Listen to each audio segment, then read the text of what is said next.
Lon, how are you? Karen, doing well. How you doing? Just trying to make sense of the bracket like everybody else. Who's your pick? Yeah, well, those after Oklahoma, of course, you got Baylor, Gonzaga, two teams that deserve to be there. I think, given what they've done on the year. Okay, Missouri's. You've heard of Missouri, I guess, right? A little bit. Something tells me. Have you heard of it? Have you? What can you say about this version of Missouri? We actually played Missouri last year in Kansas City. Really hard-fought game. They've got a little bit of roster change, but a lot of guys back. We probably got more roster change than they've got, clearly.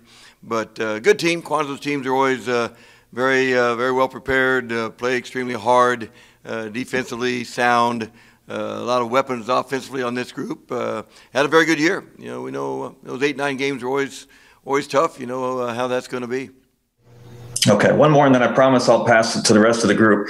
Coach likes his team to be mentally at its toughest, right? When you get into an NCAA tournament, do you like where your team is in terms of toughing out games and winning games that you sometimes have to when you're not shooting well or even running rhythmically? We've got a lot of games that have been close, so in Big 12 play. So I think all the Big 12 teams are going to be certainly battle-tested. Every game goes down to the wire, and we've won. I guess we won a few of them. We lost a few of them. Here lately, we haven't had the success in late-game situations that we had last month. But these groups, they've been fine mentally. They've continued to work. They've continued to feel good about what they're doing, and we haven't ever shot the ball with great consistency, but we'd like to improve in that area for sure. But know this group will keep competing. All right. Have fun. You bet. Thank you. Next, we'll go to Ryan Aber. Yeah, Lon, you touched on that briefly with the mention of Gonzaga just a second ago, but how much more difficult did this last couple weeks make life on y'all here in the first weekend of the NCAA tournament with going from being a contender for a 2 or a 3 seed to playing an 8-9 game, and like you said, having to face the number 1 team in the tournament if you're able to win the first one? Yeah, we had the opportunity down the stretch to play ourselves into a higher seed for sure, and we didn't do that. With losses there in the last 2 weeks of the season, especially. So the opportunity was there. We didn't get that done. But still, being in the tournament, everyone's got a chance now, and we're excited. How tough Missouri will be. I know the guys will be excited to play.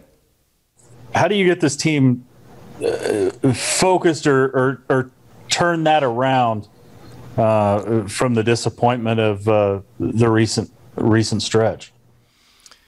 Well, the margin between winning and losing is so slight. I mean, if we get a stop in one bucket in any of those last 4 games, prior to the conference tournament, we win those instead of lose them, just like we won those games, the month prior. So it's not like we're going to change a lot of things. We've just got to do things better, like all teams are trying to do. Get a stop, or 2 more, get a better shot here, a better shot there, a couple times. Again, games are tough to win. We just got to clean things up and generally play better. Appreciate it, Lon. You bet. Next, let's go to Eric Bailey. Hey, Lon, I know we asked you earlier in the season what it's going to be like going to Indy and everything happening in Indy. Now that we're on game week, how excited are you just knowing 68 teams in Indy, 1 location, 1 spot, a lot of different rules? But what do you think it'll be like, the atmosphere and everything? Is it hard to predict, or are you excited about it? A little hard to predict because it's never been done that way before. Got a little taste of the Big 12 tournament in Kansas City. It'll be magnified many times with 68 teams being in Indy. But it'll work. They've spent a lot of time preparing for it. They've got all the best protocols in place, I'm sure, and we still don't know when we're leaving or where we're staying or what time we're playing on Saturday. So there'll be a lot to be learned each day as we go through the week, but I'm sure we'll find out our travel plans from the NCAA shortly. And I also just wanted to ask you your thoughts on, what happened at Kansas with a COVID positive, reportedly a player who played in the game against you on Thursday. Just any concerns from your program's part on that, and anxiety maybe on taking tests because, we may not know till Tuesday or Wednesday if anything comes of this. What's your overall feel of that? Well, we've tested each day since, and it could, like you say, it could linger to where, but I've not really heard of anyone on an opposing team being, contact traced, if you will. I guess it's possible, but I haven't heard of that happening this year. So it's not 100% probably, but I think we're probably, as it relates to Kansas, I don't know that we're overly concerned. We're always concerned about COVID stuff, but don't know that we're overly concerned about Kansas game in particular. All right, thank you, Lon. Appreciate it. You bet. We're going to go to James Hale for our next question. You've had a little bit of time now to, get guys ready, healthy, whatever you needed to do.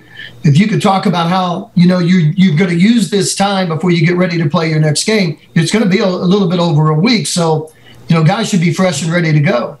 Absolutely. Yeah.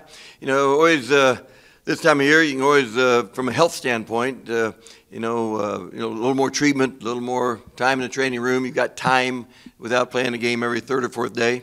So that helps a little bit from that standpoint. But the practices, we still got to make progress. We've got to get better each day this week. And we've got the NCAA tournament game coming up on Saturday. It's pretty easy to get their attention.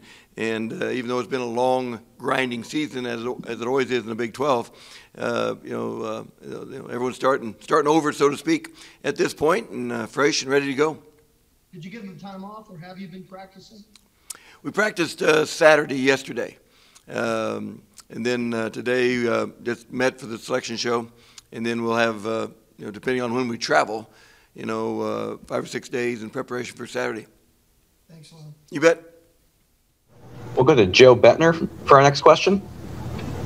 Yeah, Lon, I wanted to ask you and Missouri, your teams kind of had similar trajectories. Missouri shooting up the rankings and have kind of, fallen back down as the season has gone on. And kind of what I'm curious about is just anything about this season. Has it made it harder to maybe keep that consistency? You mentioned the shooting hasn't been quite where you want it. Has anything about the pandemic maybe made that even more difficult for teams to kind of stay hot and maybe extend that momentum?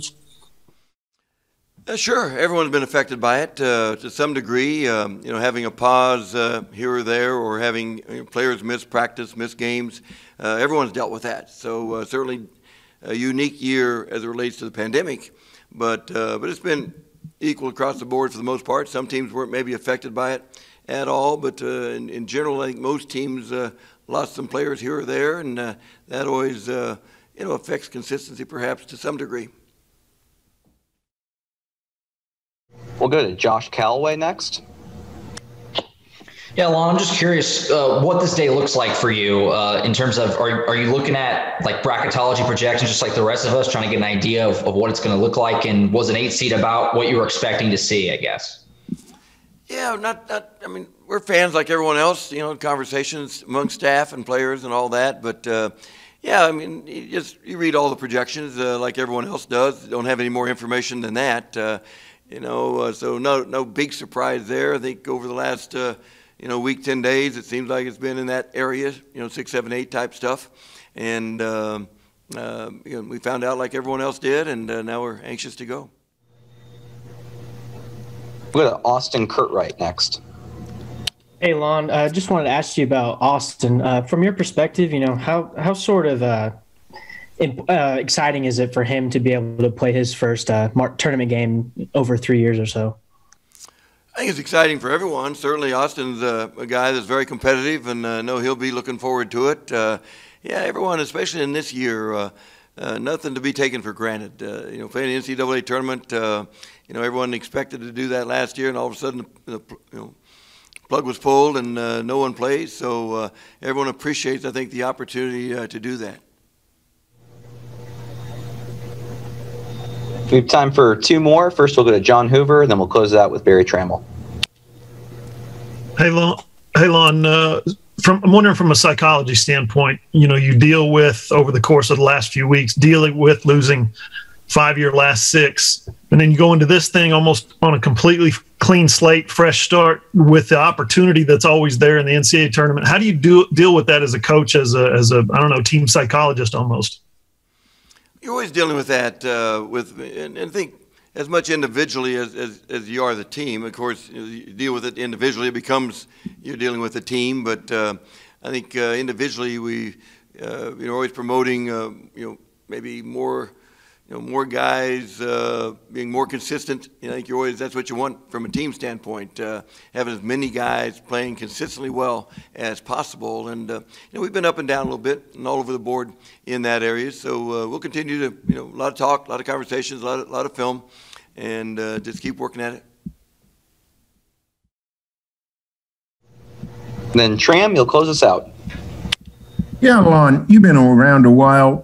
When you think of Missouri basketball, is the first thing that pops into your head Al Eberhard and Norm Stewart? That'd be a good starting point for sure. Norm Stewart, of course, goes back a long ways. Kind of has been Missouri basketball for ever since the '60s, actually, as a player and then as a coach. So, great legend there at Missouri. And then, of course, the Al Eberhards and John Browns and all those guys back in the early '70s. So, that's a familiar turf for sure, and they've always been tough. Last time we had an NCAA tournament, you similar situation. You got put in the 8-9 game and didn't look all that promising, but you whacked Ole Miss, and then you played Virginia really tough. Does that give, especially a couple of your veterans, does that give them something to build upon, that, hey, you can, even if you don't go into the tournament playing the way you want to, that you can still have time to rally and really play well? Yeah, sure. The older guys having the experience of having played there, that's always important. And we've had some guys that, like you say, that have done that. So, anything you can draw on at this time is beneficial.